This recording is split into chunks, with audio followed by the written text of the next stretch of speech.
Hi everybody, Ron Placone here. You're watching another summary from the Indie Bohemians morning show.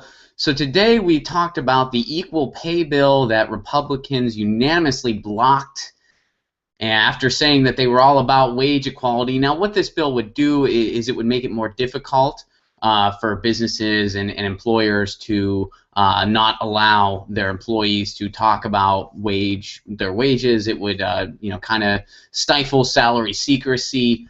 And technically, even right now, it's illegal for businesses to prohibit people from talking about their wages with consequence unless there is a valid reason for it. But a lot of private sector industry is able to find a way around this. They're able to make some kind of claim, and there's still a ton of areas in the private sector where talking about your wages is prohibited in the business place. However, it's been found that businesses that don't practice this, that have less salary secrecy, there's a much smaller wage gap, which makes perfect sense. If you have to kind of put it all out there, you can't discriminate via gender. So this is it's very significant, and you wonder why we still have the wage gap. I mean, it's such a tired idea. You know, we used to have it because, well, the man supports the family and the woman stays home, and that's very old, that's very dated, that's very tired. That's simply not the way things are at all anymore. Two-income households are very common.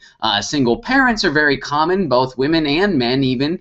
It's just we live in a different world now. We've come a lot farther than that. There are situations where the woman is the breadwinner and the man is not. There are situations where two women are together or two men. You get the idea. The whole white picket fence and house and family of four where the man goes to the job and the woman stays home in the apron. It's long gone, and let's just kind of stop living in the past. So there's that. But more importantly, I think the whole idea, the reason I think Republicans block this is because of two things. First of all, corporate protection, and second of all, just the idea of the work culture in general. I mean, the United States is one of the few places where you live to work and you don't work to live.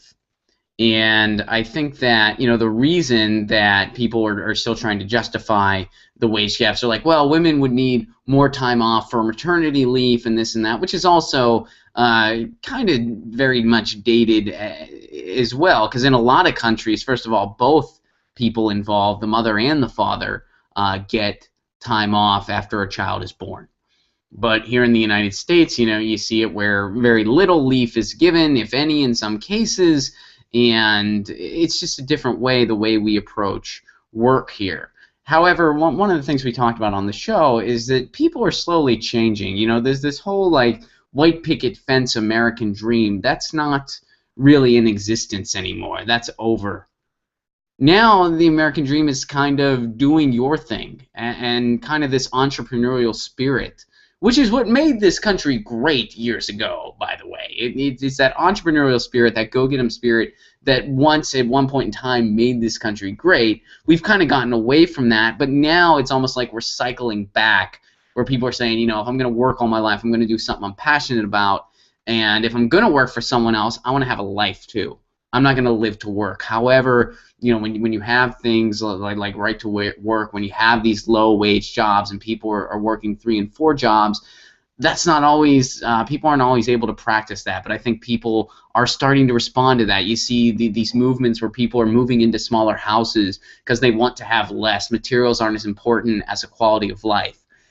We're going that way in the United States, but the corporations and the powers that be, they're not following. And to put it very simply, it's like we're moving, as a populace, I would argue we're moving more towards work to live, not live to work. But a lot of the powers that be aren't really a fan of that because that's going to hurt the bottom line, and that's why you see Republicans trying to protect these corporations by blocking an equal pay bill, because why have anything that would kind of, prohibit unfair wages or anything like that when a lot of these companies just want to take more and give less every opportunity they get.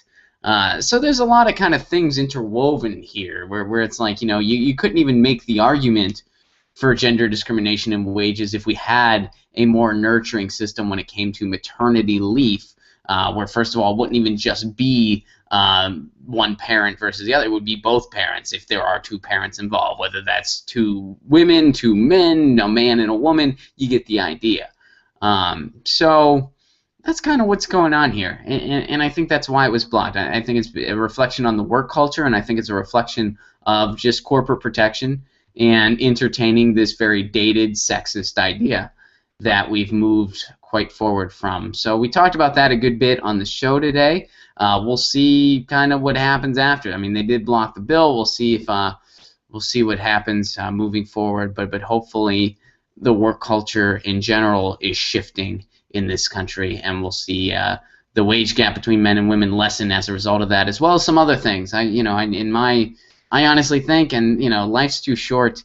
If you're going to work for somebody else, that's fine. A lot of people do work for other people, but in my humble opinion, you should be given at least 2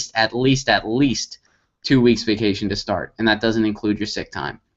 And you hear these stories of people that work for these companies; they get a week. And maybe it's vacation, maybe it's your sick days too. Maybe you just get 5 days to work with and you use that however you want. And you know what? You only get one life. Life's too short to be working that hard. There's something very, very wrong with our work culture in this country. And we're not the only country with problems. The United States isn't the only country with those problems. But we're definitely one of the ones with problems. And some have it worse than us. Some kind of have a different approach to work that I think we should try to mirror a little bit, kind of, at least a bit. So anyway, that's my take on that. You've been watching a summary from the Indie Bohemians Morning Show. This is Ron Placone signing out.